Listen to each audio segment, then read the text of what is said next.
북한의 생활지도원, 주민의 일거수일투족을 감시하는 체제의 눈이자 귀입니다. 당에 충성하며 수십 가정을 관리하고 사상총화와 비판 모임을 주도하는 자리. 하지만 이 여성은 무고한 주민들이 갑자기 사라지는 모습을 목격했습니다. 자신이 올린 보고서로 인해 친구가 직위해제되고 가족이 강제 이주당하는 현실 앞에서 의심이 생겼습니다. 감시자였던 그가 이제는 감시 대상이 되어 위험에 처했을 때 생사를 건 선택을 해야 했습니다. 목숨을 걸고 두만강을 건넌 그녀의 충격적인 탈북 과정. 지금부터 공개합니다.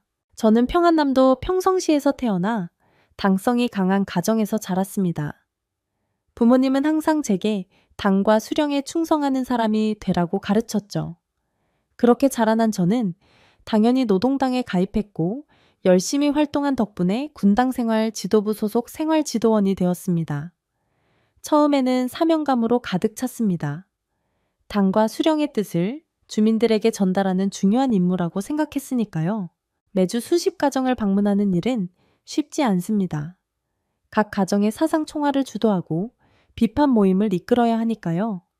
학교 교사들의 생활기록부를 수거해 검토하고 병원 간호사들의 사상 동향을 파악하며 공장 노동자들의 출퇴근 상황까지 점검합니다. 모든 자료는 꼼꼼히 정리해 당에 보고해야 합니다. 오늘도 아침 일찍 일어나 단정하게 차려입고 첫 방문지인 인민학교로 향했습니다. 교장 선생님은 저를 보자마자 허리를 숙이며 맞이했습니다. 눈빛에서 긴장감이 느껴졌죠. 저는 아무렇지 않은 척 교무실로 들어가 선생님들의 생활기록부를 요청했습니다. 서류가 담긴 서랍을 열 때마다 선생님들의 표정이 굳어지는 것이 보였습니다. 하지만 이제는 익숙해진 광경입니다. 이번 주 사상총화는 어땠습니까? 저는 교장에게 물었습니다. 교장은 서둘러 대답했죠. 모든 교사들이 열심히 참여했다고요. 하지만 저는 몇몇 선생님들의 출석 기록이 불규칙한 것을 이미 파악하고 있었습니다. 김 선생의 총화 참석이 3번 누락됐네요. 이유가 무엇인가요? 제 질문에 교장의 이마에 땀이 맺혔습니다. 김 선생이 어머니 병간호 때문이라고 설명했지만 저는 이런 예외를 허용할 수 없었습니다. 당의 지침은 분명했으니까요. 학교를 나와 다음으로는 시병원으로 향했습니다. 간호사들의 근무 태도와 사상 동향을 파악하는 것도 제 임무였습니다. 병원장은 저를 보자마자 서류들을 정리하며 맞이했습니다. 모든 것이 완벽하다는 듯 설명했지만 저는 간호사들의 표정을 통해 무언가 숨기고 있음을 알 수 있었습니다. 한 간호사의 기록에서 수상한 점을 발견했습니다. 외부 라디오 방송을 청취했다는 소문이 있었죠. 이런 내용은 별도로 정리해 상부에 넘겨야 합니다. 간호사의 무표정한 얼굴 뒤에 두려움이 숨어 있다는 것을 알면서도 저는 보고서에 기록했습니다. 오후에는 신발 공장을 방문했습니다. 노동자들의 출퇴근 기록과 생산량을 확인하고 사상교육 참여도를 점검했습니다. 문제가 있는 노동자들은 따로 면담했죠. 그들의 변명은 언제나 비슷했습니다. 생계가 어렵다. 아이가 아프다. 가족에 문제가 있다. 하지만 당의 규율은 엄격했습니다. 예외는 없어야 했습니다. 저녁이 되어 사무실로 돌아와 오늘 수집한 자료들을 정리했습니다. 한때는 이 일에 사명감을 느꼈지만 이제는 그저 습관처럼 되어버렸습니다. 주민들의 고통스러운 표정을 외면한 지 오래됐습니다. 그들의 어려움이 보이지만 저 역시 시스템의 일부일 뿐이니까요. 보고서를 완성하고 사무실을 나서며 내일도 비슷한 하루가 반복될 것이라 생각했습니다. 사무실로 복귀하는 길에 마주친 얼굴이 있었습니다. 중학교 교사인 박연주. 함께 자란 동창이었죠. 연주는 저를 보자 억지 미소를 지었습니다. 평소에 활기찬 모습이 아니었어요. 저는 안부를 물었고 연주는 고개를 숙인 채 괜찮다고만 답했습니다. 하지만 연주의 눈빛에 불안함이 서려 있었죠. 다음 날 아침 책상 위에 올려진 서류 중 하나가 눈에 띄었습니다. 박연주의 반성문이었어요.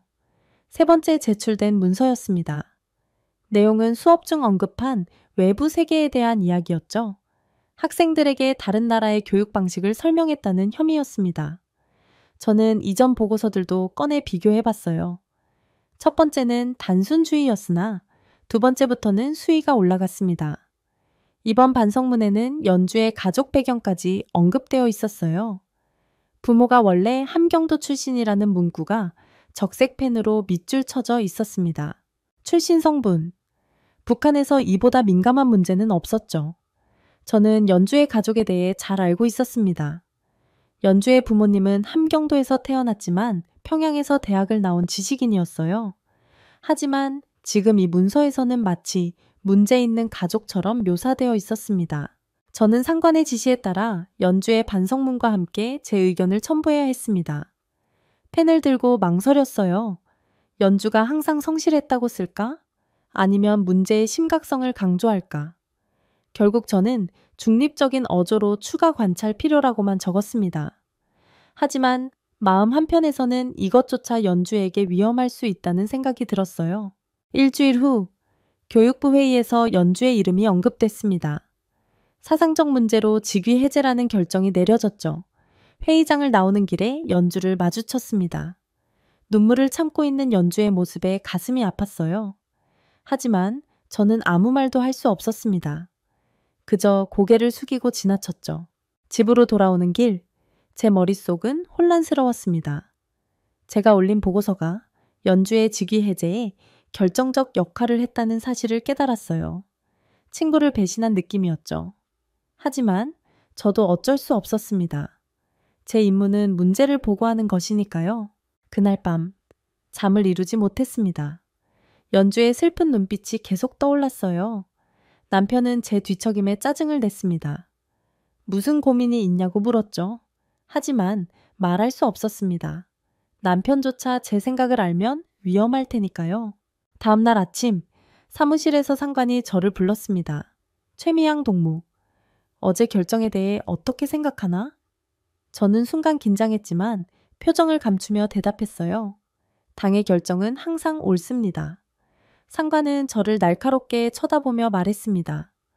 동정은 계급의 적에게 주는 배신이요. 명심하시오.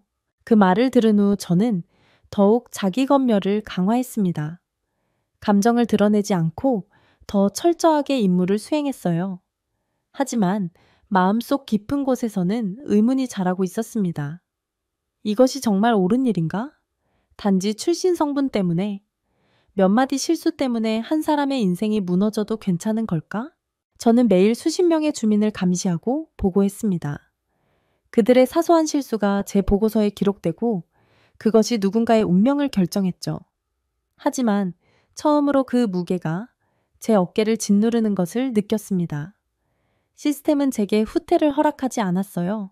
앞으로 나아가는 것만이 살아남는 방법이었습니다. 연주의 직위 해제 이후 군당에서의 분위기가 달라졌습니다. 사무실에 들어서면 동료들의 시선이 느껴졌죠. 모두 평소처럼 인사했지만 어딘가 경계하는 듯한 태도였습니다. 저는 평소와 다름없이 업무에 집중했어요. 서류를 정리하고, 보고서를 작성하고, 현장 방문 일정을 계획했습니다. 점심시간, 군당 간부인 김책임이 저를 불렀습니다. 사무실 한쪽에 마련된 작은 회의실로 들어갔어요. 김책임은 제 앞에 서류 하나를 내려놓았습니다. 지난주 진행했던 공장 노동자들의 사상 총화 기록이었죠. 최미양 동무, 이 총화 기록에 몇 가지 문제점이 있소. 김책임의 목소리는 차갑게 울렸습니다. 당적 자료를 소홀히 다루었소.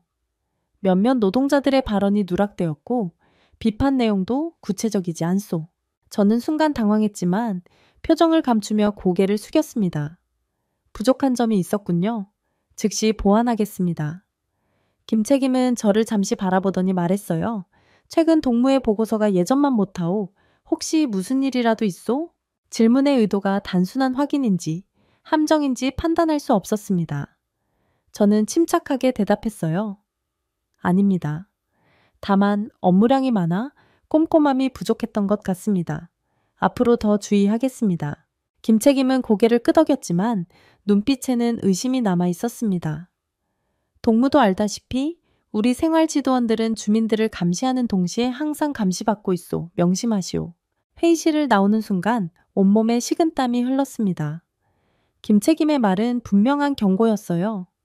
저도 감시 대상이라는 사실을 다시 한번 깨닫게 되었습니다. 연주에 대한 미안함 때문에 업무에 소홀했던 것이 발각된 것일까요? 아니면 제 마음속 의문이 어딘가에서 드러난 걸까요? 그날 저녁, 집에 돌아와서도 불안감이 가시지 않았습니다. 저녁 식사를 준비하면서도 계속 김책임의 말이 머릿속을 맴돌았어요. 남편이 퇴근하고 들어왔을 때 저는 평소보다 더 조심스럽게 행동했습니다. 남편은 철도국에서 일하며 제법 높은 직위에 있었지만 지금 제게는 그조차 안전하다고 느껴지지 않았어요. 오늘 무슨 일 있었소? 남편이 물었습니다. 저는 아무 일도 없었다고 대답했죠. 하지만 남편은 제 눈빛을 읽는 듯 했습니다. 요즘 신경이 너무 예민한 것 같소? 그만 좀 신경 쓰는 게 어떻소? 남편의 날선 반응에 저는 더 말을 아꼈습니다. 그는 제 직업이 가져오는 긴장감을 이해하지 못했어요. 아니, 어쩌면 너무 잘 이해하고 있었는지도 모릅니다. 북한에서는 아무리 가까운 가족이라도 서로를 완전히 신뢰하기 어려웠으니까요. 밤 10시가 넘은 시간, 군당 조직비서인 박 비서가 제 집을 찾아왔습니다. 갑작스러운 방문에 저와 남편, 아들 모두 긴장했어요. 박 비서는 거실에 앉아 차를 마시며 저를 쳐다봤습니다. 최미양 동무, 특별한 임무를 맡기러 왔소. 박 비서는 서류 봉투를 내밀었어요. 이 명단에 있는 세 가구의 반당적 언행을 철저히 조사하고 자세한 보고서를 작성하시오. 내일 저녁까지 제출하시오. 봉투를 받아든 저는 안에 서류를 꺼냈습니다. 세 가구의 이름을 확인한 순간 가슴이 철렁 내려앉았어요. 모두 제가 자주 방문하며 잘 알고 있는 가정이었습니다. 김정식 가족은 신발 공장에서 일하는 노동자였고, 박성호는 지역병원 의사였으며 이민국은 인민학교 교사였죠. 세 가정 모두 평범하게 살아가는 주민들이었습니다. 무슨 혐의인가요? 저는 조심스럽게 물었어요. 박 비서는 냉정한 표정으로 대답했습니다. 그들의 집에서 외국 영상물이 발견되었소. 정확한 증거와 자백을 확보해야 하오. 박 비서가 떠난 후 저는 서류를 다시 검토했습니다. 세 가정이 모두 한국 드라마를 시청했다는 혐의였어요. 증거는 없었지만 누군가의 밀고가 있었다고 합니다. 저는 이 세 가정을 잘 알았습니다. 김정식의 아내는 항상 저에게 따뜻한 차를 대접했고, 박성호 의사는 제 아들이 아팠을 때 밤중에도 달려와 진료해 주었으며 이민국 교사는 학생들에게 늘 성실하게 가르치는 사람이었죠. 이들을 조사해 반성문을 쓰게 하거나 더 심각한 경우 정치범 수용소로 보내질 수도 있는 보고서를 작성해야 한다니. 저는 밤새 고민했습니다. 만약 이 임무를 제대로 수행하지 않으면 제 평가가 낮아질 것이고 더 심각한 경우 저와 제 가족도 위험에 처할 수 있었어요. 새벽녘 결단을 내렸습니다. 세 가정에 대한 보고서를 작성하되 최소한의 언급만 하기로 했어요. 김정식의 경우 외국 영상물 시청 혐의가 있으나 확실한 증거 확보 불가라고 적었고, 박성호와 이민국에 대해서도 비슷하게 모호한 결론을 내렸습니다. 만약 상부에서 추가 조사를 지시하면 그때 다시 대응하기로 했죠.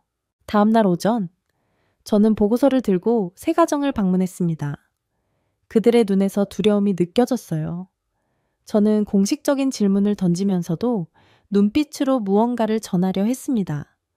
혹시 최근에 특별한 일이 있었나요? 이 질문은 경고의 의미였죠.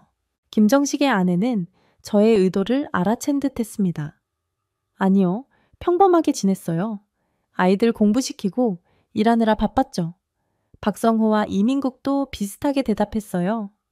저는 형식적인 조사를 마치고 각 가정에 조금이라도 의심스러운 물건이 있으면 치우라는 암시를 남겼습니다. 사무실로 돌아와 보고서를 정리하며 많은 생각이 교차했습니다. 내가 하는 일이 정말 옳은 것인가? 무고한 사람들을 처벌하는 시스템의 일부가 되어 있다는 사실이 점점 더 견디기 힘들어졌어요. 하지만 이 시스템에서 벗어나는 것은 불가능해 보였습니다. 저녁, 박 비서에게 보고서를 제출했습니다. 박 비서는 서류를 훑어보더니 미간을 찌푸렸어요. 증거가 부족하군. 더 철저히 조사했어야 했소. 저는 고개를 숙이며 대답했습니다.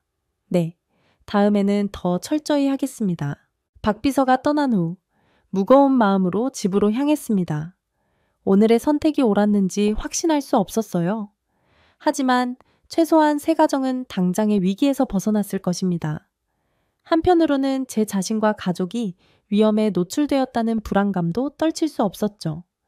선택의 기로에서 내린 결정이 어떤 결과를 가져올지, 앞으로 무엇이 기다리고 있을지 알 수 없었습니다.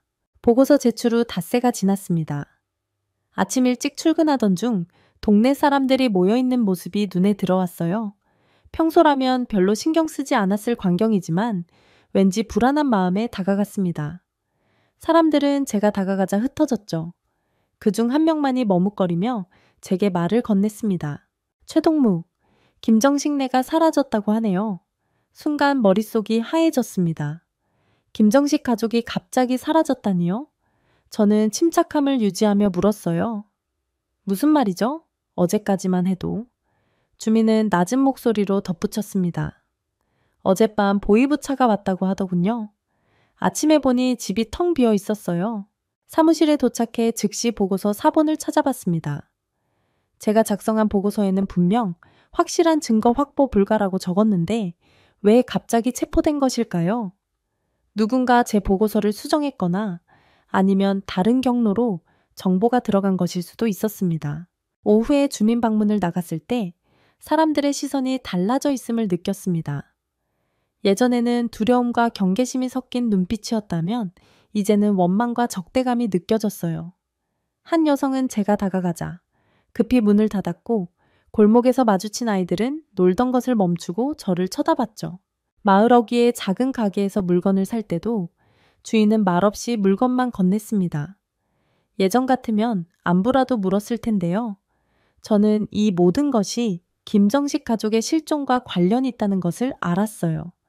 사람들은 제가 보고했다고 생각하는 듯 했습니다. 더 충격적인 소식은 집에 돌아와 아들을 통해 알게 됐습니다. 아들이 학교에서 따돌림을 당했다는 거였어요.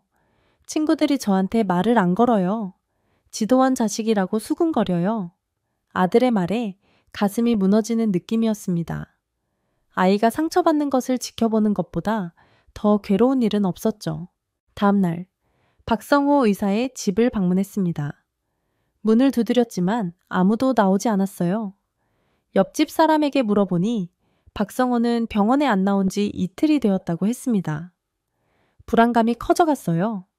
이민국 교사의 집도 마찬가지였습니다. 학교에도 나오지 않았다고 했죠. 한 가족은 확실히 사라졌고 다른 두 가족도 종적을 감추었습니다. 제 보고서가 어떻게 활용되었는지 알 수 없었지만 결과는 분명했어요. 세 가족 모두 위험에 처했고 마을 사람들은 저를 원망하고 있었습니다. 저는 이제 감시자에서 감시 대상이자 마을의 적이 되어버렸습니다. 친절했던 이웃들은 이제 길에서 마주치면 피했고 인사를 해도 형식적으로만 대답할 뿐이었어요. 동네 아이들은 제 아들을 놀리거나 따돌렸습니다. 남편도 이 상황이 부담스러운지 늦게 귀가하는 날이 많아졌죠. 김책임은 제게 더 많은 임무를 맡기기 시작했습니다. 더 많은 가정 방문, 더 많은 보고서, 더 많은 감시 활동이었어요. 누군가 제 일거수일투족을 지켜보는 것 같은 느낌에 숨이 막혔습니다. 내가 만든 불신의 씨앗이 이제는 나를 향해 자라고 있었죠. 밤마다 죄책감에 시달렸습니다. 김정식 가족은 어디로 끌려갔을까? 정치범 수용소? 공개 처형?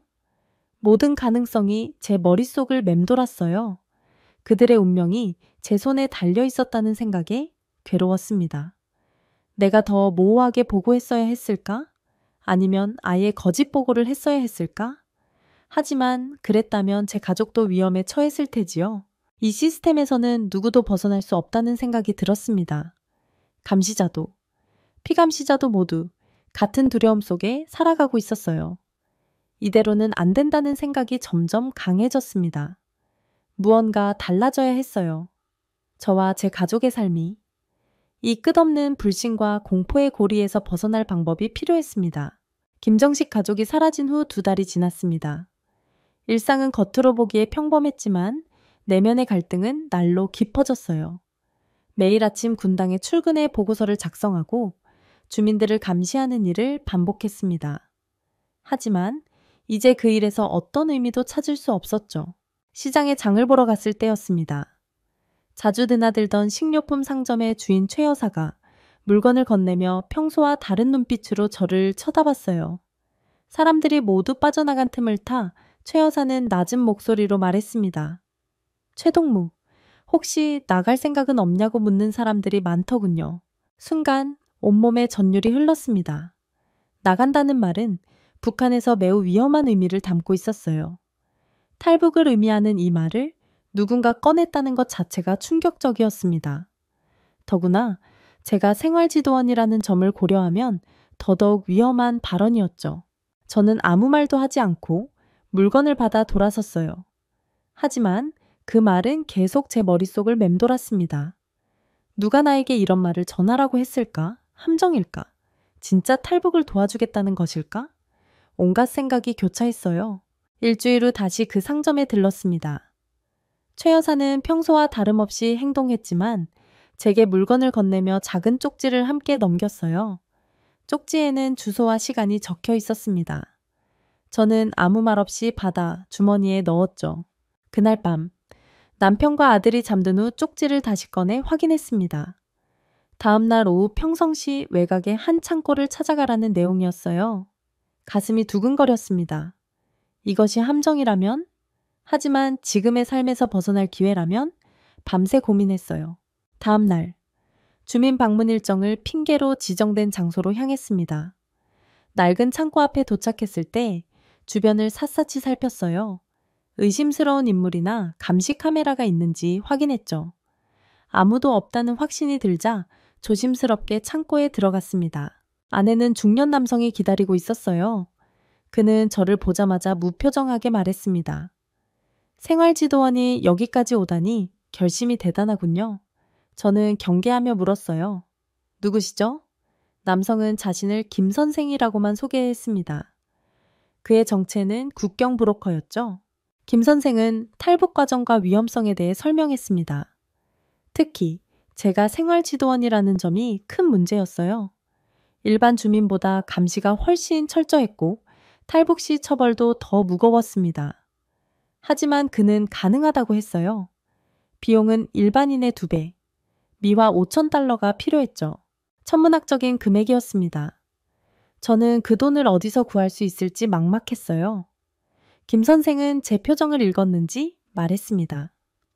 결정하면 다시 오시오. 준비할 시간을 드리겠소. 집으로 돌아오는 길, 머릿속이 복잡했습니다. 정말 탈북을 시도해야 할까?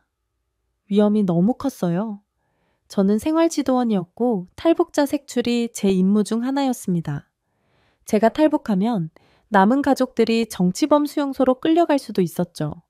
하지만 이대로 살아갈 자신도 없었어요. 며칠 동안 고민한 끝에 남편에게 조심스럽게 의사를 타진했습니다. 요즘 세상이 너무 각박하지 않아?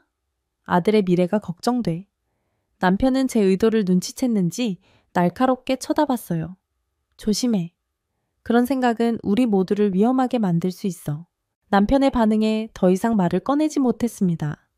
아마도 혼자 결정해야 할 문제였어요. 돈을 모으기 위해 몰래 집에 있던 귀중품들을 팔기 시작했습니다. 시장에 물건을 빼돌려 판매하고 남편 모르게 저금해둔 돈도 꺼냈어요. 천천히 조금씩 필요한 금액을 모았습니다. 2달 후 다시 김 선생을 만났습니다. 이제 저는 결심이 섰습니다. 가족과 함께 갈 수 있을까요? 김 선생은 고개를 저었습니다. 불가능합니다. 3명은 너무 위험해요. 먼저 당신이 가서 자리를 잡은 후 방법을 찾아야 합니다. 가족을 두고 떠난다는 생각에 가슴이 찢어질 듯 했습니다. 하지만 이것이 유일한 방법이었어요. 먼저 제가 안전한 곳에 정착한 후 가족을 데려올 길을 찾기로 했습니다. 탈북 준비가 시작됐어요. 국경으로 가기 위한 이동 경로, 필요한 서류, 접선 방법 등을 하나씩 계획했습니다. 이제 돌이킬 수 없는 강을 건너기로 결심했어요. 탈북을 결심하고 실행에 옮기기까지 한 달이 걸렸습니다. 생활지도원이라는 직책은 오히려 저에게 더 큰 장애물이었어요. 일반 주민보다 감시가 심했고 의심받는 순간 모든 것이 끝날 수 있었습니다. 하지만 직책이 주는 이점도 있었죠. 공식 서류 작성에 익숙했고 검문소 통과 방법도 알았습니다. 탈북 전날 밤 아들과 남편에게 아무 말도 하지 못했습니다. 아들은 학교 숙제를 하고 있었고 남편은 피곤한 얼굴로 TV를 보고 있었어요. 평범한 일상이었죠. 마지막으로 보는 모습일지도 모른다는 생각에 가슴이 찢어질 듯 했습니다. 하지만 입술을 깨물고 감정을 숨겼어요. 새벽녘, 모두가 잠든 사이 조용히 짐을 챙겼습니다. 너무 많은 짐은 의심을 살 수 있어 최소한의 옷과 필수품만 작은 가방에 넣었어요. 식탁에는 짧은 편지를 남겼습니다. 이모 병문안을 간다는 내용이었죠. 남편은 의심할 테지만 무엇도 확신할 수 없을 정도로 모호하게 썼습니다. 생활지도원인 저는 평소 보안서, 보이부와 연결돼 있었기에 일반인보다 감시망이 더 촘촘했어요. 그래서 더욱 조심했습니다. 새벽 기차를 타고 평성을 빠져나갔어요. 첫 번째 검문소에서 이동사유서를 제출했을 때 숨이 멎는 것 같았습니다. 담당자가 제 서류를 꼼꼼히 살펴봤지만 다행히 통과했죠. 해상까지 가는 길은 험난했습니다. 여러 번의 검문을 통과해야 했고 매 순간 발각될 수 있다는 공포가 엄습했어요. 기차 안에서 만난 사람들과의 대화도 조심했습니다. 생활지도원이라는 신분을 최대한 활용하면서도 의심받지 않도록 자연스럽게 행동했어요. 해산에 도착한 후 약속된 장소에서 김 선생의 동료를 만났습니다. 그는 저를 작은 민가로 안내했어요. 그곳에서 하룻밤을 묵으며 국경 통과 계획을 세웠습니다. 두만강을 건너는 것이 가장 위험한 부분이었죠. 강 주변은 철저히 감시되고 있었으니까요. 이튿날 밤 모든 준비가 끝났습니다. 브로커가 군인들에게 뇌물을 주고 감시가 소홀한 시간대를 확보했다고 했어요. 저는 어두운 밤을 틈타 두만강변으로 향했습니다. 발소리 하나 내지 않으려 조심조심 걸었죠. 멀리서 군인들의 목소리가 들려올 때마다 숨을 죽였습니다. 드디어 강가에 도착했습니다. 물살은 생각보다 거셌어요. 브로커의 지시에 따라 작은 튜브에 의지해 강을 건너기 시작했습니다. 차가운 물이 온몸을 감쌌죠. 중간에 몇 번이고 포기하고 싶었지만 뒤로 돌아갈 수는 없었어요. 그렇게 두만강을 건너 중국 땅을 밟았습니다. 하지만 안심할 수 없었어요. 중국에서도 북한 요원들이 탈북자를 쫓고 있었고 중국 공안에게 발각되면 북한으로 송환될 위험이 있었습니다. 브로커의 안내에 따라 숨어서 이동했어요. 중국에서 며칠을 숨어 지내며 한국행 루트를 확보했습니다. 베이징, 쿤밍을 거쳐 라오스, 태국으로 이동하는 경로였어요. 몇 번의 위기가 있었지만 다행히 검문을 피해 이동할 수 있었습니다. 태국에 도착해 한국 대사관에 신변보호를 요청했습니다. 그제서야 안도의 숨을 쉴 수 있었어요. 하지만 북한에 두고 온 가족 생각에 마음이 무거웠습니다. 언젠가 꼭 다시 만날 수 있을까? 그 희망만이 저를 지탱해 주었죠.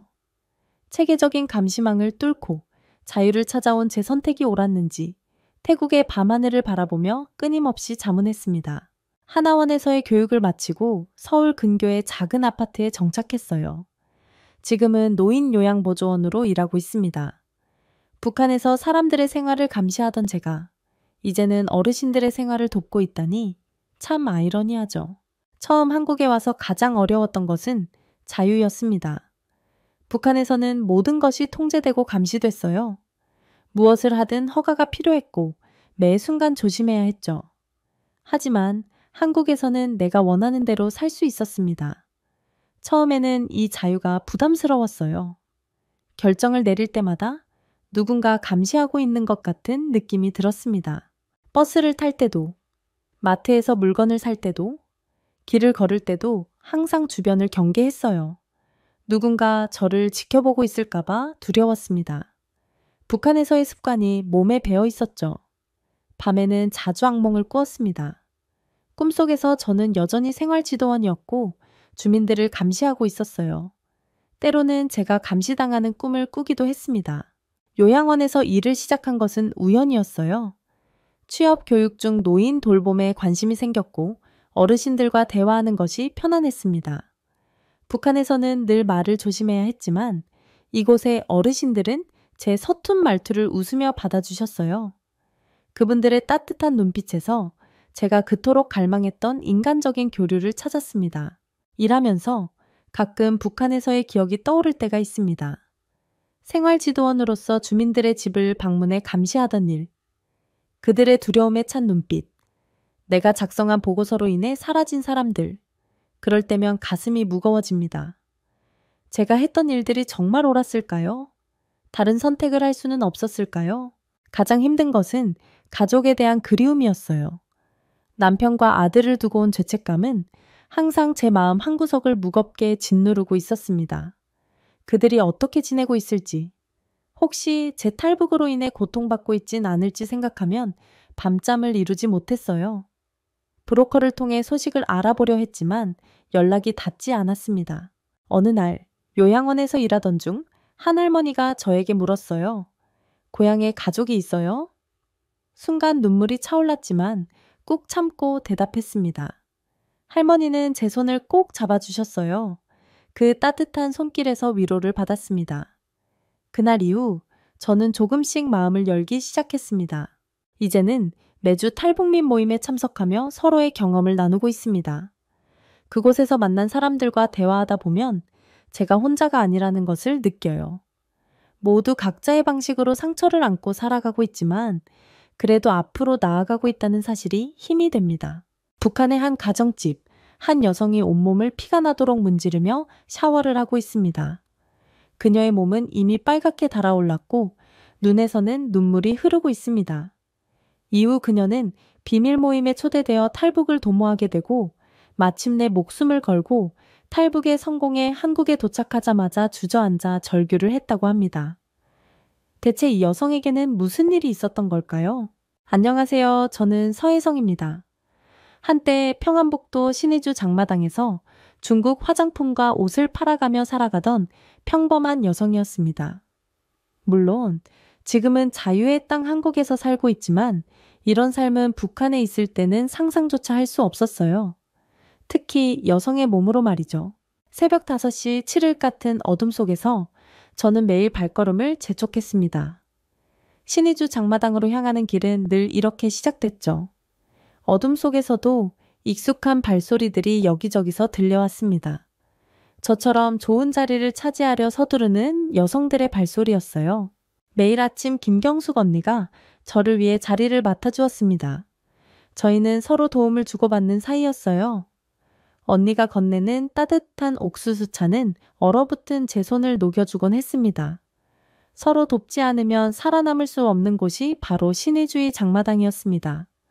하지만 그때는 몰랐습니다. 제 인생이 완전히 무너지게 될 것이라는 걸 말이죠. 지난주부터 제 친구 윤미가 보이지 않았어요. 경숙 언니가 작은 목소리로 알려주었습니다. 말끝을 흐리는 언니의 목소리에 등줄기가 서늘해졌습니다. 장마당을 휘어잡으려는 잡배들의 얘기였습니다. 그들 때문에 석 달 사이에 사라진 여자들이 벌써 12명이나 되었습니다. 모두 저처럼 젊고 혼자 사는 여자들이었어요. 처음엔 그저 소문이었습니다. 이제는 달랐어요. 바로 옆에서 일하던 사람들이 하나둘 사라지고 있으니까요. 경숙 언니의 속삭임이 귓가에 맴돌았습니다. 젊은 여자 혼자 장사하는 것이 요즘 위험하다고, 특히 제가 예쁘게 생겼기 때문에 더 조심해야 한다고요. 얼마 전 옆 구역에서 장사하던 25살 여자아이가 실종됐다는 소식이 들려왔습니다. 일주일 만에 돌아왔다고 했지만 다시는 장마당에 나오지 않았어요. 하지만 그렇다고 장사를 그만둘 수는 없었습니다. 홀어머니의 당뇨약을 사려면 조금이라도 더 팔아야 그나마 약값이라도 마련할 수 있었으니까요. 어머니의 병세는 날로 악화되었고 중국산 약이 아니면 치료가 힘들었어요. 그렇게 해가 저물어갈 무렵 저는 특별히 늦게까지 장사를 해야 했습니다. 중국에서 막 들여온 고급 화장품이 있었기 때문이죠. 팔지 못하면 또 굶어야 하기에 두려웠지만 더 장사를 이어가기로 했어요. 본전은 건져야 했으니까요. 마지막 손님이 떠나고 이제 그만 정리할까 생각하며 짐을 싸기 시작했어요. 그리고 그때였습니다.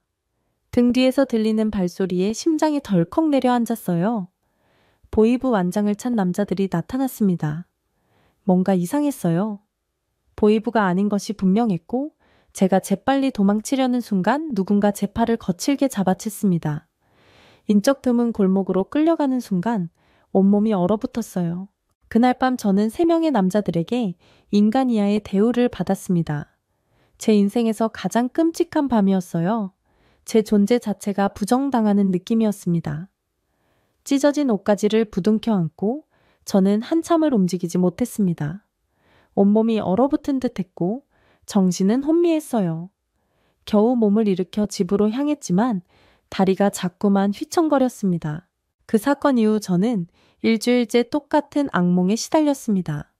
한밤중에 눈을 뜨면 그날의 기억이 생생하게 떠올랐습니다. 거친 숨소리, 차가운 시멘트 바닥, 찢어지는 옷자락. 이불을 덮어도 떨림이 멈추지 않았어요. 매일 밤 뜨거운 물로 몸을 씻었지만 그들의 손길은 지워지지 않는 것 같았습니다. 피부가 벗겨질 때까지 문지르고 또 문지르면 때밀이 수건에 피가 묻어나와도 멈출 수 없었어요. 거울 속의 멍자국은 조금씩 옅어졌지만 마음의 상처는 더 깊어만 갔습니다. 그렇게 방 안에서만 지내다 보니 쌀이 떨어졌어요. 며칠을 굶었습니다. 배고픔보다 더 무서운 건 밖으로 나가야 한다는 생각이었어요. 하지만 더는 버틸 수 없었습니다. 어머니의 병세는 점점 악화되었습니다. 당뇨 합병증으로 다리가 붓고 시력이 흐려졌어요. 약이 떨어진 지 사흘째였습니다. 어머니는 아무 말씀도 하지 않으셨지만 고통스러운 표정을 감추지 못하셨어요. 제가 왜 장마당에 나가지 않는지 물으셨을 때 단속이 심해서 잠시 쉬어야 한다고 거짓말을 했습니다. 어머니께 진실을 말할 수 없었어요. 결국 저는 새벽녘 아무도 없을 시간을 골라 근처 시장으로 향했습니다. 다리가 떨려 제대로 걸을 수 없었어요. 모든 그림자, 모든 발소리가 그날 밤의 공포를 떠올리게 했습니다. 마침내 시장에 도착했을 때 제 얼굴은 땀으로 범벅이 되어 있었어요. 쌀을 사려고 하는데 한 아주머니가 제 얼굴이 많이 상했다고 말했습니다. 그 목소리에는 이상한 따뜻함이 있었습니다. 그 목소리에 저도 모르게 눈물을 흘리자 아주머니는 자신도 비슷한 일을 겪었다고 말했어요. 그리고 저와 같은 사람들이 더 있으니 함께 만나보지 않겠냐고 제안했습니다. 처음엔 거절했어요. 누구도 믿을 수 없었으니까요. 하지만 아주머니는 포기하지 않았습니다. 매일 아침 제가 사는 집 앞에 쌀과 반찬을 두고 갔어요. 문 밖에 놓인 음식을 보며 얼마나 울었는지 모릅니다. 그 시기에 유일한 위안은 리민이었습니다. 어느 날 저녁 조심스럽게 제 집 창문을 두드렸어요. 제가 왜 오지 않느냐고 걱정했다고 말했습니다. 처음에는 문을 열어주지 않았어요. 하지만 리민의 진심 어린 목소리에 마음이 흔들렸습니다. 문을 열었을 때 리민의 얼굴에는 충격이 번졌어요. 제 얼굴에 멍자국, 부은 눈, 헝클어진 머리카락을 보고 말을 잇지 못했습니다. 그제서야 저는 무너졌어요. 어떤 일이 있었는지, 그들이 어떻게 저를 대했는지 모든 것을 토해냈습니다. 리민은 여기서 나가자고 했습니다. 중국으로 가면 안전하다고요. 하지만 저는 고개를 저었어요. 어머니를 두고 어떻게 갈 수 있겠습니까? 리민은 어머니도 함께 데려갈 방법을 찾겠다고 약속했지만 저는 확신할 수 없었습니다. 탈북의 위험성을 잘 알았어요. 게다가 어머니의 건강 상태로는 국경을 넘는 것이 불가능했습니다. 리민은 이해해야 한다며 그저 제가 안전하기를 바란다고 말했어요. 그리고 일주일에 한 번씩 약을 가져오겠다고 약속했습니다. 리민의 따뜻한 마음이 처음으로 제게 작은 희망을 주었어요. 마침내 일주일이 지나고 저는 아주머니를 따라 나섰습니다. 낡은 주택 깊숙한 곳, 평범한 집 지하실에서 그들을 만났어요. 5명의 여성들이 둘러앉아 있었습니다. 젊은 여자도 있었고 나이 든 여자도 있었어요. 하지만 그들의 눈빛은 모두 같았습니다. 제가 겪은 고통을 아는 눈빛이었어요. 모두가 자신을 친 언니처럼 생각하라고 했습니다. 그 말에 눈물이 차올랐어요. 그들은 각자의 이야기를 나누기 시작했습니다. 청진 장마당에서 온 여성, 해산에서 작년에 일을 겪은 여성, 한 사람 한 사람의 이야기를 들으며 눈물이 흘렀어요. 저만 당한 일이 아니었습니다. 곳곳에서 수많은 여성들이 같은 고통을 겪고 있었어요. 그리고 그날 저는 처음으로 마음을 열 수 있었습니다. 처음으로 모든 것을 이야기할 수 있었어요. 30쯤 되어 보이는 정희라는 여성이 이대로 당하고만 있을 수 없다며 함께 보이부에 가자고 했습니다. 한 명이 아닌 여러 명이면 그들도 무시하지 못할 거라고요. 그 말에 모두가 침묵했습니다. 두려움과 용기가 뒤섞인 침묵이었어요. 정희의 단호한 눈빛에 저도 모르게 고개를 끄덕였습니다. 하지만 마음 한구석에서는 의문이 있었어요. 정말 보이부가 우리의 이야기를 들어줄까? 그들과 다를까?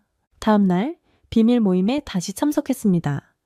이번에는 정희의 제안에 적극 동참하기로 했어요. 우리는 준비했습니다. 각자의 피해 일시와 장소, 가해자의 특징을 기록했어요.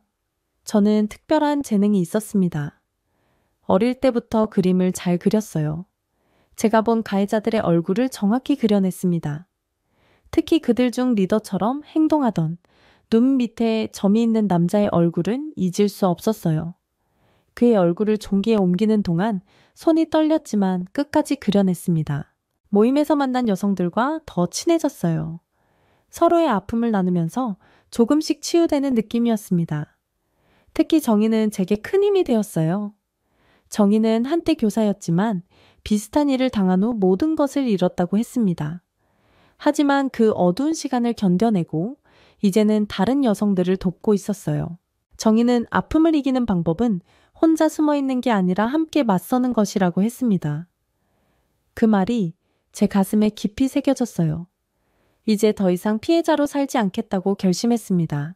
어느 날 밤 어머니가 제게 물으셨습니다. 요즘 무슨 일이 있느냐고요? 얼굴색이 안 좋다고 하셨습니다. 어머니의 따뜻한 손길이 제 뺨을 어루만졌어요. 말하고 싶었습니다. 모든 것을요. 하지만 그럴 수 없었어요. 어머니의 병세를 더 악화시킬까 두려웠습니다. 그래서 그저 장사가 잘 안 된다고 대답했어요. 일주일 후 우리는 함께 보이부를 찾아갔습니다. 5명이 함께 증거를 들고 갔어요. 제 손은 떨렸지만 다른 여성들의 존재가 용기를 주었습니다. 특히 정희의 단호한 표정은 제게 힘이 되었어요. 하지만 현실은 우리의 기대와 달랐습니다. 보이부 간부는 우리의 증언을 들으려 하지 않았어요. 오히려 집단 망상이라며 비웃었습니다. 불순한 의도로 국가기관을 모함하려 했다고 했어요. 외국 물건이나 팔면서 대체 무슨 할 말이 있다는 건지 라고 조롱했습니다. 그렇게 우리의 증거는 무시됐고 진술은 부정됐어요. 간부가 조사는 끝났으니 모두 돌아가라고 말했을 때 안돼 한숨을 내쉬는 순간이었습니다. 최소한 처벌은 면한 것 같았으니까요. 하지만 그때 갑자기 젊은 보이부원이 저를 불러 세웠어요. 서혜성 동무만 잠시 추가로 확인할 게 있으니 남으시오. 다른 언니들과 눈빛을 교환했지만 거부할 수는 없었습니다. 그가 저를 별도의 방으로 안내했어요. 다정한 목소리로 말하는 그가 차를 건넸습니다. 자신은 제 말을 믿는다며 좀 더 자세히 말해주면 도움이 될 것 같다고요. 순간 처음으로 누군가가 제 말을 들어준다는 생각에 경계가 풀렸습니다. 하지만 그때였어요. 갑자기 돌변한 그의 눈빛, 문이 잠기는 소리가 났습니다. 이런 예쁜 얼굴로 거짓말을 하면 쓰나? 제 뺨을 쓰다듬던 손길이 순식간에 거칠어졌고 저는 비명을 지르려 했지만 그의 손은 이미 제 입을 틀어막았어요. 공포에 질린 제 몸이 책상 위로 밀쳐졌습니다. 그렇게 제 옷이 찢어지고 저는 또다시 그 끔찍한 폭력의 희생자가 되고 말았어요. 2번이나 말이죠. 모든 것이 끝난 뒤 그는 마지막으로 경고했습니다. 이번엔 진짜 조심해야 할 거라고. 다음번엔 제 가족도 안전하지 않을 테니까요. 너희들 같은 게 무슨 인권 타령이야. 이후 보이부에 신고했다는 소식은 삽시간에 퍼졌습니다. 장마당에서 제 자리는 구석으로 밀려났고 좋은 자리는 다른 사람에게 넘어갔어요. 지나가는 사람들의 수군거림이 들렸습니다. 저 여자 때문에 단속이 더 심해졌다. 자업자득이지 뭐. 손님들도 하나둘 발길을 돌렸어요.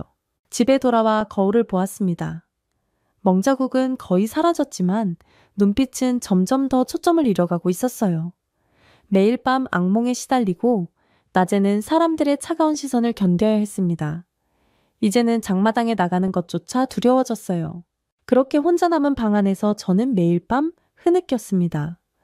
정의를 찾으려다가 오히려 더 깊은 나락으로 떨어진 것만 같았어요. 이제 더는 버틸 수 없을 것 같았습니다. 매일 아침 눈을 뜨는 것조차 고통이었어요. 창문 너머로 보이는 신의주의 하늘은 여전히 그대로인데 제 세상은 완전히 무너져 버렸습니다. 어쩌면 이대로 사라지는 게 나을지도 모르겠다는 생각이 들었어요. 그래서 저는 결국 결심했습니다. 세상에서 사라져 버리기로요. 저는 곧바로 일주일 전부터 모아둔 수면제를 꺼내 들었습니다. 이제는 정말 지쳤으니까요. 매일 밤 끔찍한 기억들과 싸우다 지칠 대로 지쳤고 더는 버틸 힘도 남아있지 않았어요. 창밖은 어둠이 깊어가고 있었습니다. 수면제를 먹기 전 어머니께 마지막 편지를 써야겠다고 생각했어요. 떨리는 손으로 연필을 잡았습니다. 사랑하는 어머니께 죄송합니다. 불효녀인 제가 이런 선택을 하게 되어 정말 죄송해요. 하지만 더는 견딜 수가 없습니다.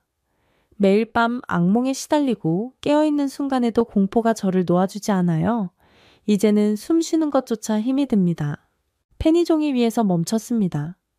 그동안 있었던 일들을 어떻게 설명해야 할지, 제가 당한 폭력, 보이부에서의 끔찍한 일, 그 이후의 고립과 절망, 어머니는 이해하실 수 있을까요? 편지를 쓰다 보니 눈물이 흘러내렸어요. 잉크가 번졌습니다. 수면제를 들어올리는 손이 떨렸어요. 이제는 정말 끝이구나. 마지막으로 한 번만 더 거울을 보고 싶었습니다. 그런데 그때였어요. 갑작스러운 노크 소리에 손이 멈췄습니다. 정희의 목소리였어요. 정희와 다른 언니들의 목소리가 들렸습니다. 피해자 모임에서 만났던 언니들이었어요.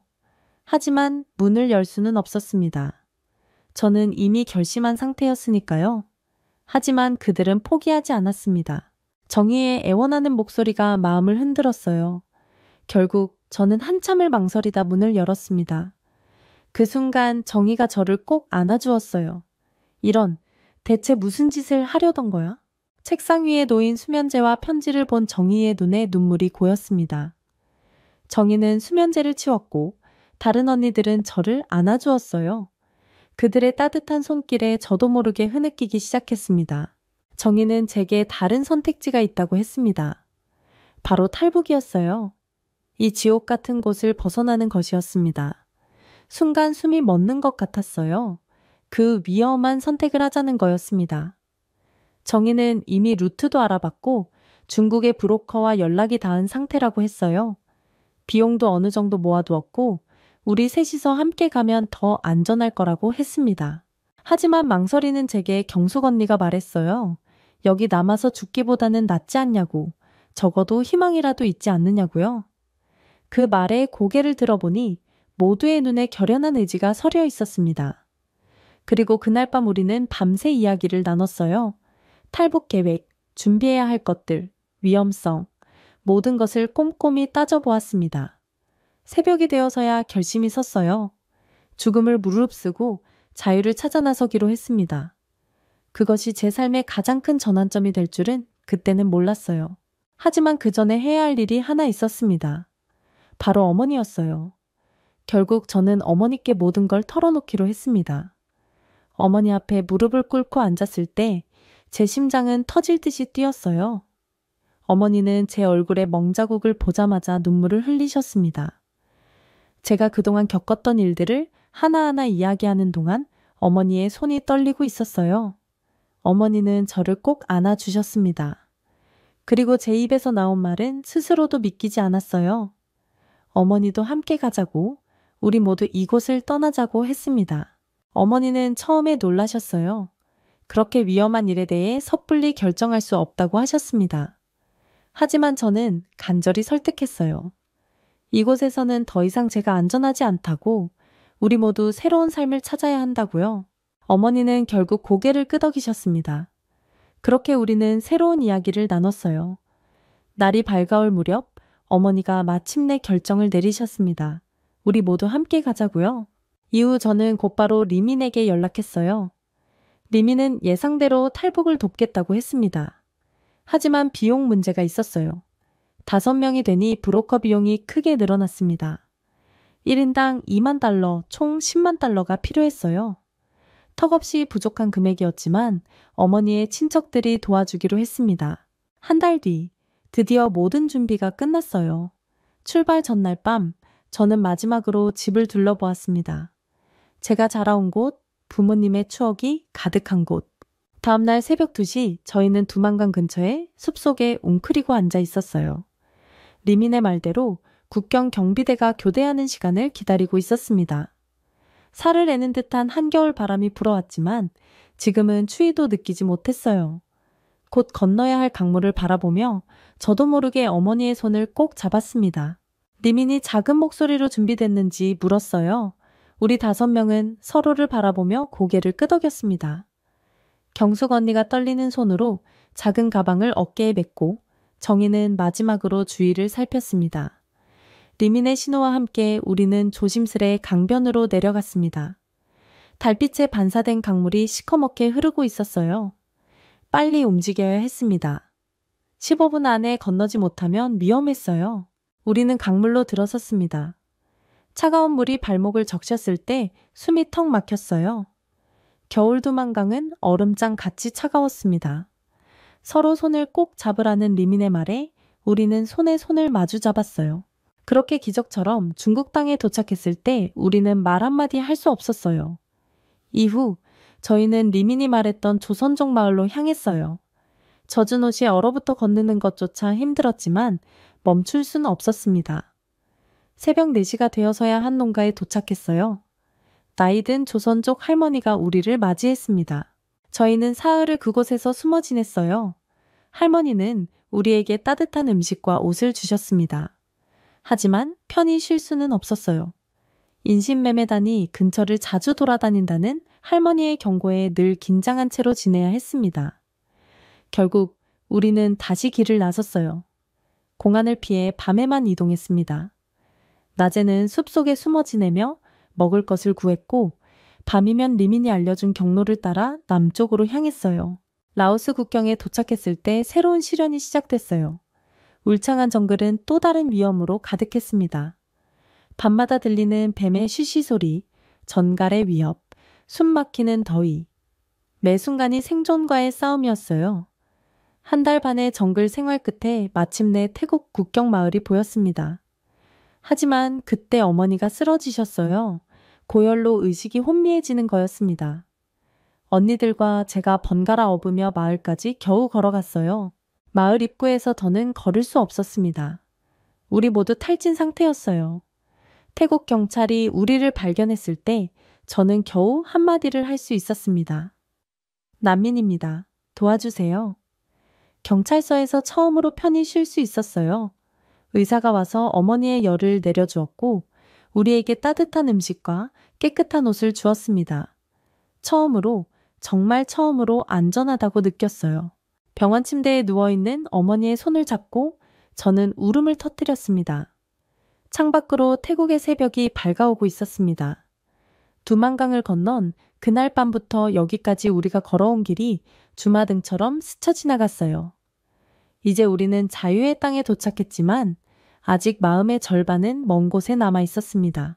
그리고 마침내 인천공항에 도착한 순간 숨이 멎는 것만 같았습니다. 하늘로 치솟은 유리천장, 반짝이는 대리석 바닥, 깨끗한 공기. 마치 영화 속 한 장면처럼 비현실적이었어요. 마치 다른 별나라 같았습니다. 화장실에 들어갔을 때는 어머니와 함께 한참을 멍하니 서 있었어요. 반짝이는 거울, 자동으로 물이 나오는 세면대, 끝없이 나오는 휴지. 어머니는 우리가 지금 꿈을 꾸고 있는 건 아닌지 떨리는 목소리로 물으셨습니다. 국정원으로 향하는 차 안에서는 두려움이 밀려왔습니다. 북한의 보위부가 떠올랐거든요. 차가운 신문실, 고함치는 조사관들, 책상을 내리치는 소리. 하지만 조사실 문이 열리자마자 받은 충격은 평생 잊지 못할 거예요. 고생 많으셨다며 따뜻한 커피 한 잔을 권하는 부드러운 목소리에 고개를 들어보니 여성 조사관이 따뜻한 미소를 짓고 있었습니다. 순간 현실감이 사라졌어요. 테이블 위에는 과자와 물도 놓여 있었습니다. 이게 정말 조사실이 맞나 혼란스러웠지만 낯선 편안함이 온몸을 감쌌어요. 조사는 마치 대화를 나누듯 진행됐습니다. 제 이야기에 고개를 끄덕이는 조사관들, 폭력도, 고성도, 협박도 없었어요. 처음으로 제 이야기를, 제 아픔을 누군가가 진심으로 들어주는 것 같았습니다. 하나원 가는 날 가슴이 터질 것만 같았어요. 차창 밖으로 보이는 풍경이 마치 영화의 한 장면 같았습니다. 하나원에 도착해서 본 건 호텔 같은 방이었어요. 침대, 책상, 옷장, 모든 것이 새 것이었습니다. 이게 다 우리를 위한 거냐며 침대에 앉아있는 게 죄송할 정도로 깨끗했습니다. 하나원에서의 교육은 충격의 연속이었어요. 컴퓨터실에 들어갔을 때는 숨이 막힐 것 같았습니다.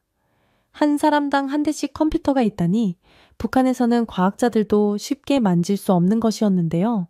더 놀라운 건 따로 있었어요. 홀로 거리를 걷는 여성들이었습니다. 당당하게 걷는 직장 여성들, 친구들과 웃으며 걸어가는 여학생들, 조깅하는 여성들까지. 그들의 얼굴에는 두려움이라곤 찾아볼 수 없었어요. 북한에서는 해가 지면 여자들은 집 밖으로 나오지도 못했는데 이곳의 여성들은 마치 낮과 밤에 구분 없이 자유로워 보였습니다. 카페에서 아르바이트를 시작한 저는 점차 새로운 삶에 적응해 갔습니다. 그리고 탈북자 지원단체에 가입해 자원봉사를 하며 자신과 같은 경험을 한 여성들을 돕는 일을 시작했어요. 저는 법학을 공부하기 시작했습니다. 북한 여성 인권을 위한 활동가의 길을 걷기로 결심했어요. 어느 날 카페에 온 손님이 제가 그린 두만강 그림을 보고 감탄하며 그 이야기를 듣고 싶다고 했습니다.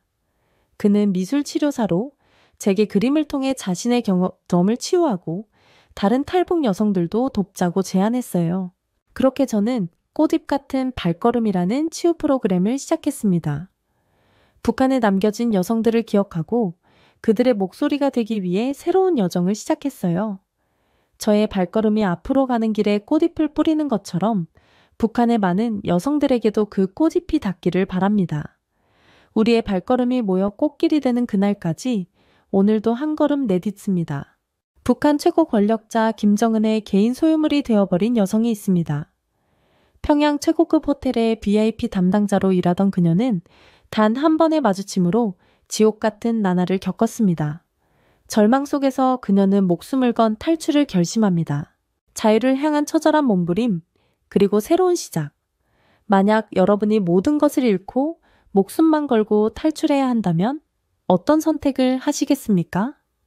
지금부터 북한 고위층의 실상과 한 여성의 용기를 담은 충격적인 증언을 시작합니다. 이름이 뭐요? 그의 눈빛이 저를 꿰뚫었습니다. 최고 지도자 김정은이 제게 직접 말을 걸었을 때 저는 그 자리에서 심장이 멎는 줄 알았습니다. 호텔 로비는 완전한 정적에 휩싸였고 모든 직원들이 고개를 숙인 채 떨고 있었죠.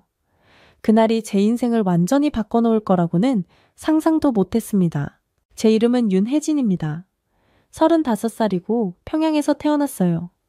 저는 북한에서 극소수만 가질 수 있는 특별한 직업을 가졌었죠. 평양 최고급 호텔에서 VIP 고객 담당자로 일했습니다. 이 호텔은 북한 고위 간부들과 외국인 방문객들이 주로 묵는 곳이었습니다. 매일 아침 출근길, 창밖으로 보이는 평양의 모습은 겉보기엔 평화로웠어요. 대동강 너머로 보이는 주체사상탑, 깨끗하게 정돈된 거리. 그러나 그 화려한 외관 뒤에는 숨겨진 어두운 현실이 있었죠. 저는 그 어둠을 누구보다 가까이서 목격하는 사람 중 하나였어요. 당 중앙위원회 간부들을 위한 405호실 준비 지시를 받으며 저는 무표정하게 고개를 숙였습니다. 겉으로는 충성스러운 모습을 보여야 했지만 속으로는 이미 메스꺼움을 느끼고 있었어요. 그들의 회의실에서 벌어지는 일들, 사치스러운 연회와 여성들을 대하는 태도, 모든 게 역겨웠습니다. 당시 저의 하루는 이렇게 시작됐어요. 호텔 VIP층은 일반 북한 주민들은 상상도 못할 사치품들로 가득했습니다. 프랑스 와인, 스위스 초콜릿, 이탈리아 가구. 주민들이 굶주리는 동안 이곳에선 매일 밤 파티가 열렸죠. 제 업무는 이런 특별 고객들의 모든 요구를 들어주는 것이었어요. 때론 통역사 역할도 했고, 때론 안내원이 되기도 했습니다. 외국어를 할 줄 아는 제 능력 덕분에 이 자리에 올 수 있었지만, 그게 축복인지 저주인지는 알 수 없었어요. 집에 돌아오면 남편이 기다리고 있었죠. 남편은 당 산하기관에서 일하는 간부였고, 우리는 평양에서도 꽤 괜찮은 아파트에 살고 있었습니다. 겉으로 보기엔 부러울 것 없는 삶이었어요. 하지만 현실은 달랐습니다. 남편은 제가 늦게 온 것에 대해 차갑게 대했습니다. 결혼 6년 차, 우리 사이엔 아이가 없었고 시어머니는 그것 때문에 날마다 저를 괴롭혔어요. 집안에서는 아내로서 며느리로서만 존재했죠.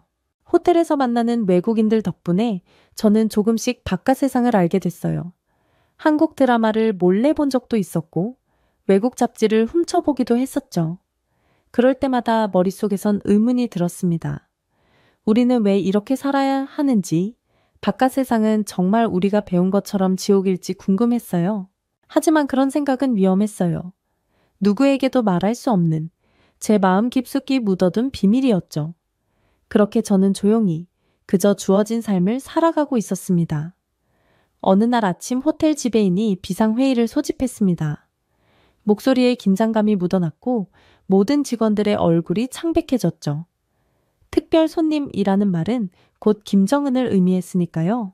저희 호텔은 외국 사절단이나 고위 간부들의 연회장으로 자주 사용됐지만 최고 지도자가 직접 방문하는 건 매우 드문 일이었습니다.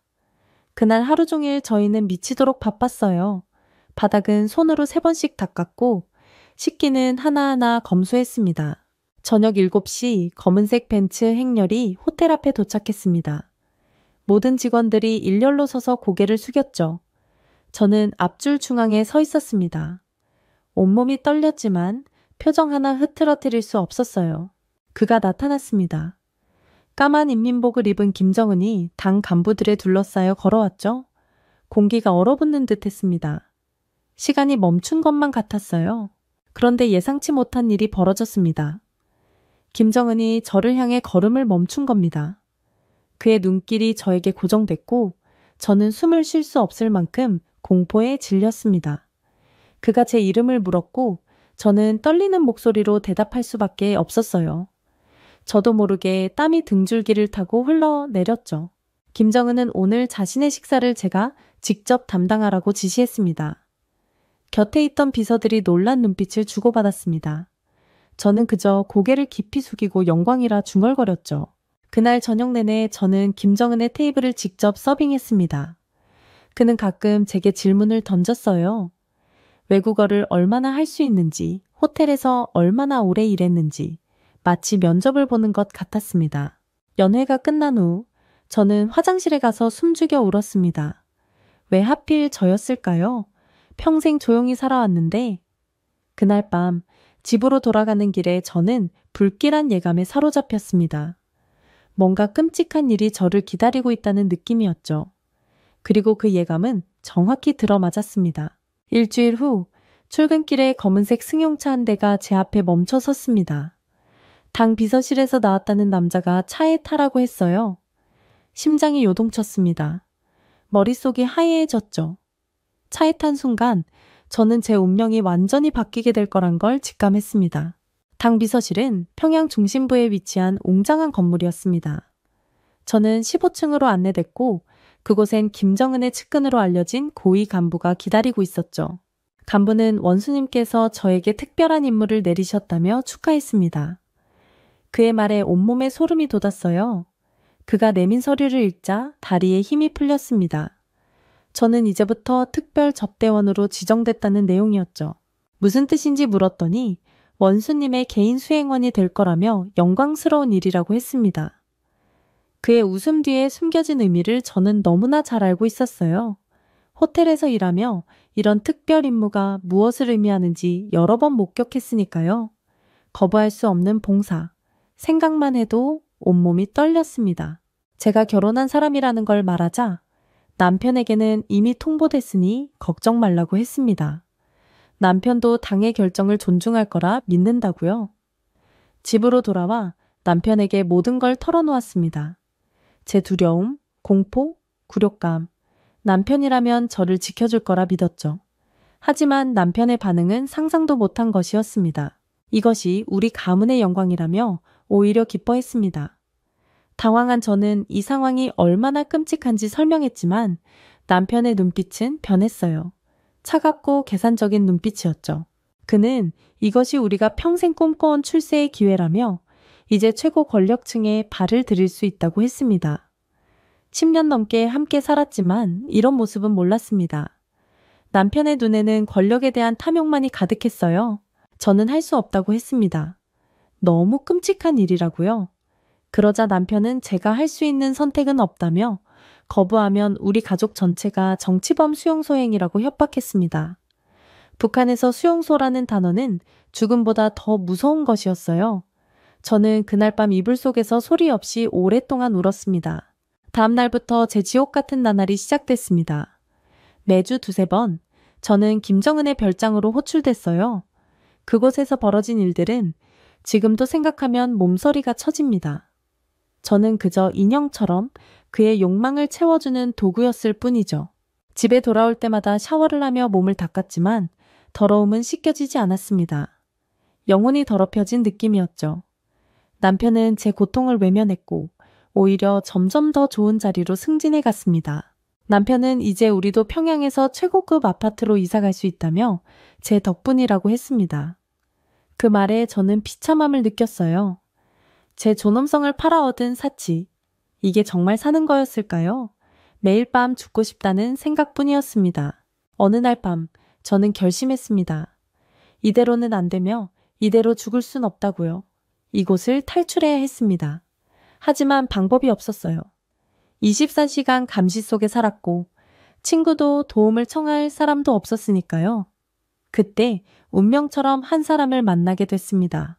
호텔로 복귀한 지 3개월째 저는 완전히 다른 사람이 되어 있었습니다. 웃음기 없는 표정, 생기 없는 눈빛, 동료들조차 저를 피했죠. 모두가 제가 어떤 특별 임무를 맡고 있는지 알고 있었으니까요. 어느 날 호텔의 중국 사업가 대표단이 묻게 되었습니다. 저는 그들의 전담 통역으로 배정됐어요. 그중 한 사람, 왕 사장이 제 눈에 들어왔습니다. 다른 중국인들과는 뭔가 달랐어요. 첫 만남에서 왕 사장은 다른 사람들이 자리를 비운 순간 제가 괜찮은지 조용히 물었습니다. 저는 놀라서 그를 바라봤어요. 그는 제 눈에 슬픔이 가득하다며 도움이 필요해 보인다고 했습니다. 그 순간 눈물이 왈칵 쏟아질 뻔했어요. 몇 년 만에 처음으로 누군가가 제 아픔을 알아봐 준 것 같았습니다. 하지만 저는 재빨리 감정을 숨겼어요. 북한에서 외국인을 신뢰하는 건 자살행위나 다름없었으니까요. 저는 그저 피곤할 뿐이라고 둘러댔습니다. 그러자 왕 사장은 자신이 왕 리민이라며 사실 북한 화교 출신이라고 밝혔어요. 그의 말에 저는 놀랐습니다. 그는 평양에서 태어났지만 10대 때 중국으로 이주한 화교였어요. 북한의 현실을 누구보다 잘 알고 있었죠. 이후 며칠 동안 왕 사장은 틈틈이 저에게 말을 걸었습니다. 조심스럽게 아무도 눈치채지 못하게요. 그는 제 상황을 어떻게 알았는지 제가 처한 위험을 정확히 짚어냈습니다. 호텔 정원구석 감시 카메라가 없는 곳에서 그는 제가 탈출해야 한다고 속삭였습니다. 오래 버티지 못할 거라고요. 저는 두려움에 떨었어요. 특별 감시 대상인 제가 탈출한다는 건 불가능하다고 말했습니다. 하지만 왕 사장은 방법이 있다며 자신이 도울 수 있다고 했어요. 그의 눈빛은 진실되고 따뜻했습니다. 오랜만에 누군가를 신뢰하고 싶은 마음이 들었죠. 하지만 함정일 수도 있었습니다. 북한에선 늘 의심해야 했으니까요. 우리는 비밀리에 탈출 계획을 세우기 시작했습니다. 왕 사장의 계획은 위험했지만 가능성이 있었어요. 그는 중국 사업가 대표단의 일원으로 북한 당국으로부터 특별 대우를 받고 있었습니다. 이 특권을 이용해 저를 몰래 중국으로 데려갈 계획이었죠. 하지만 문제가 있었어요. 저는 이미 김정은의 소유물이었고 24시간 감시받고 있었습니다. 게다가 남편은 이미 고위 간부로 승진한 상태였죠.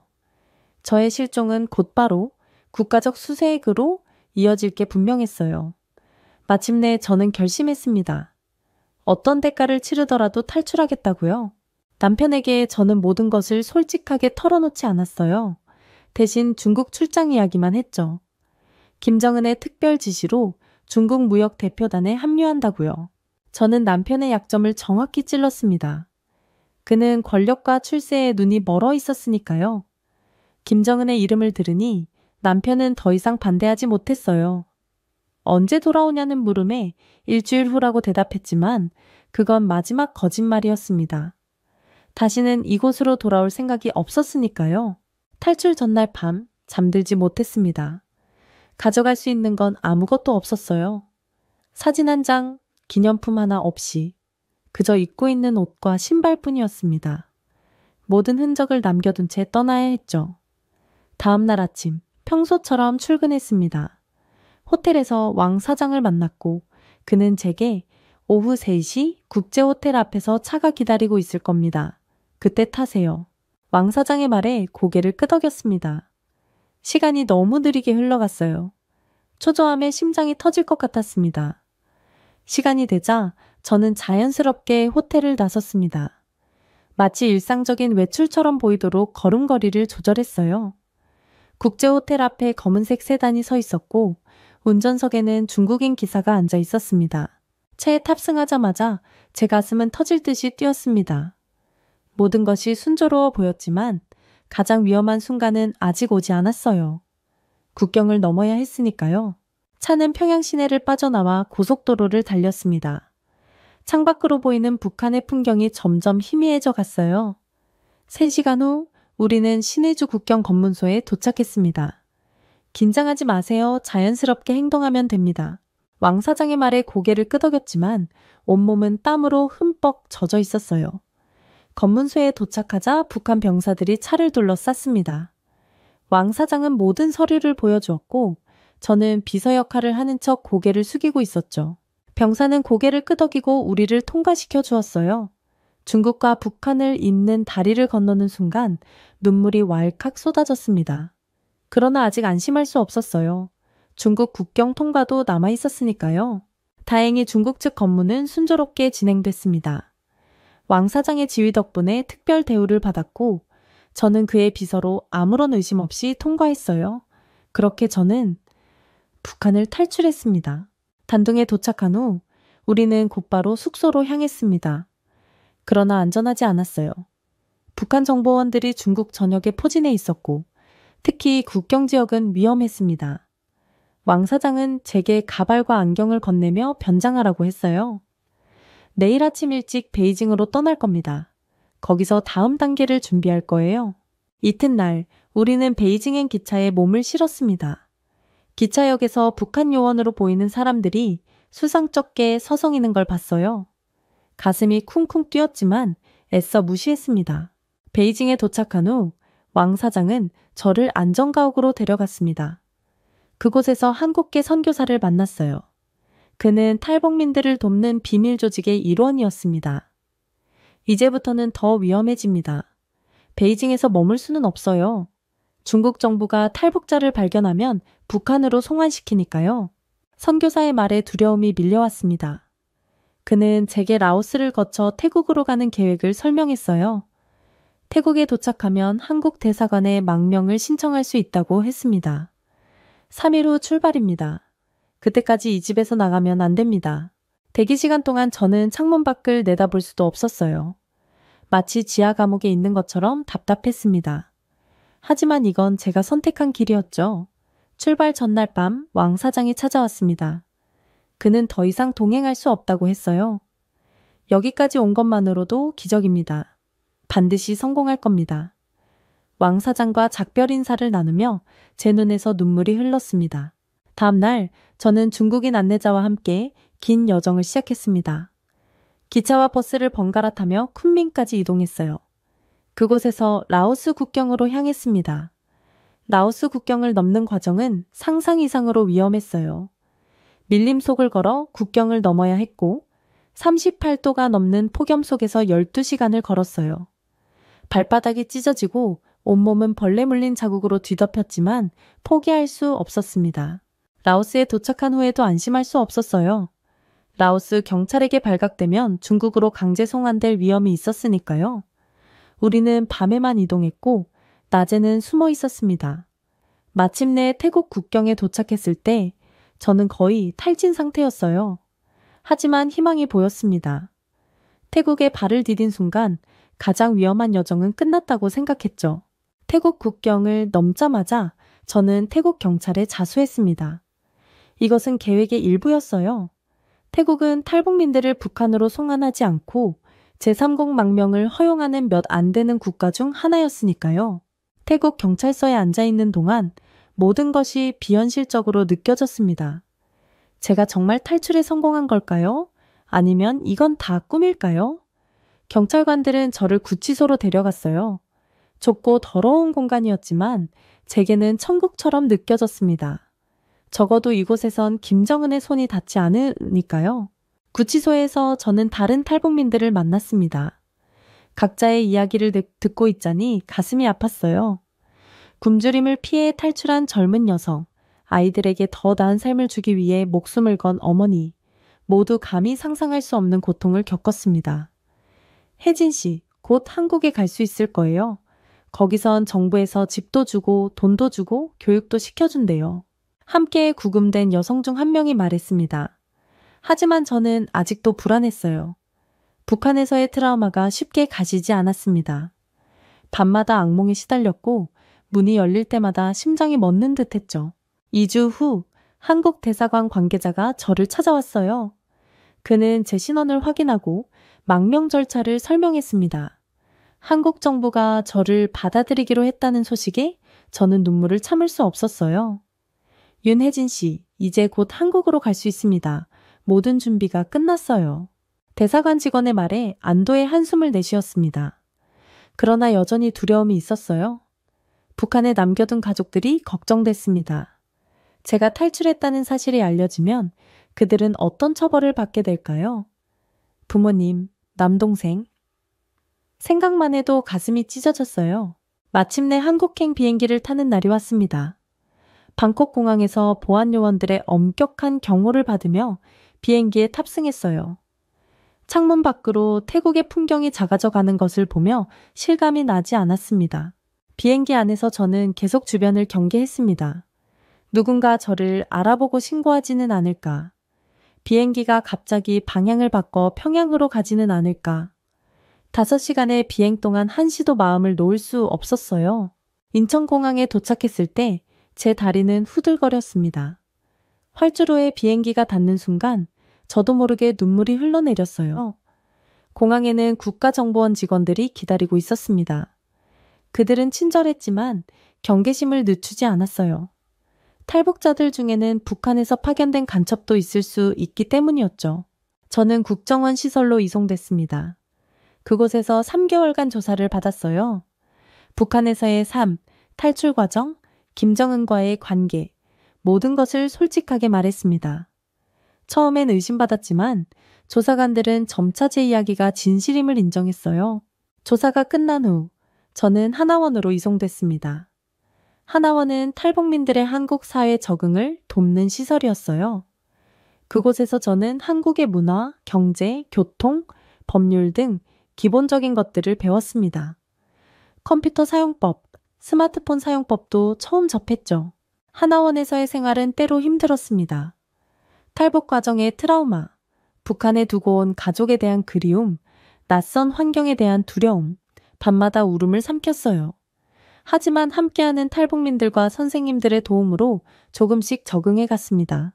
하나원에서 만난 심리상담사는 제게 큰 도움을 주었어요.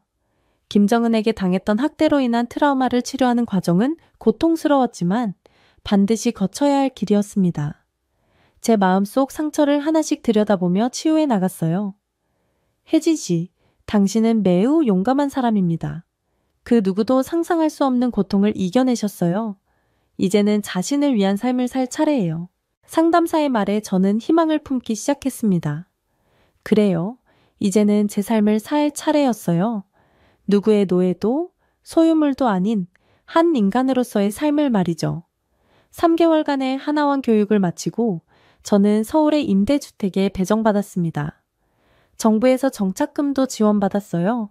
모든 것이 낯설고 두려웠지만 동시에 설렜습니다. 제 인생의 새로운 장이 시작되는 순간이었으니까요. 창문 밖으로 보이는 화려한 도시 풍경은 마치 다른 세계 같았어요. 밤에도 환하게 빛나는 거리, 24시간 열려있는 편의점, 언제든 먹을 수 있는 음식들. 북한에서는 상상조차 할 수 없던 풍요로움이었습니다. 하지만 자유와 풍요 속에서도 제 마음은 여전히 어두웠어요. 밤마다 악몽에 시달렸습니다. 김정은의 얼굴이 꿈에 나타나 저를 쫓아오는 꿈, 남편이 저를 배신하는 꿈, 국경에서 붙잡히는 꿈, 한밤중에 비명을 지르며 깨어나는 일이 잦았어요. 정부에서 지원받은 심리치료는 계속됐습니다. 트라우마 전문 상담사는 제게 PTSD 진단을 내렸어요. 치료 과정은 고통스러웠습니다. 참았던 눈물을 쏟아내고 마주하기 싫었던 기억들을 직면해야 했으니까요. 혜진 씨, 상처는 시간이 지난다고 저절로 아물지 않아요. 직접 들여다보고 치료해야 합니다.